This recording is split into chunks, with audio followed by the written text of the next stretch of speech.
Europe 1. C'est donc historique. Paris a rappelé ses ambassadeurs en Australie et aux États-Unis. Une décision historique donc pour le ministre des Affaires étrangères, Jean-Yves Le Drian, après la gravité exceptionnelle de l'annonce d'un nouveau partenariat militaire entre les États-Unis, la France, le Royaume-Uni et l'Australie, qui a fait perdre à la France le contrat du siècle, le fameux contrat de sous-marins français. Alexis Guilleux, vous êtes notre correspondant aux États-Unis. L'ambassadeur français à Washington doit arriver en France dans les prochaines heures. Oui, l'avion de Philippe Etienne doit atterrir dans la matinée en métropole. Un ambassadeur qui a manifesté une colère perceptible jeudi lors d'un point presse improvisé. Amertume et sidération dans les rangs officiels français qui disent avoir tout appris dans les journaux. Aux États-Unis, on ne s'attendait pas à cette réaction. Depuis 2 jours, l'administration Biden assure que les Français ont été prévenus en amont, mais sans préciser qui et à quel moment.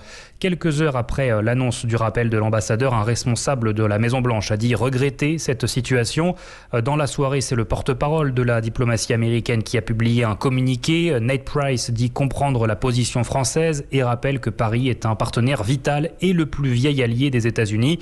Il rajoute espérer que les discussions se poursuivront dans les prochains jours, notamment à l'Assemblée générale des Nations Unies qui s'ouvre la semaine prochaine. Jean-Yves Le Drian est d'ailleurs attendu lundi à New York. Il s'agit bien là d'une escalade diplomatique inattendue. C'est la première fois que l'ambassadeur français aux États-Unis est rappelé pour consultation. Une ombre au tableau pour Joe Biden, lui qui a fait campagne sur le renforcement des alliances après les années Trump. Alexis Guilleux, correspondant Europe 1 aux États-Unis.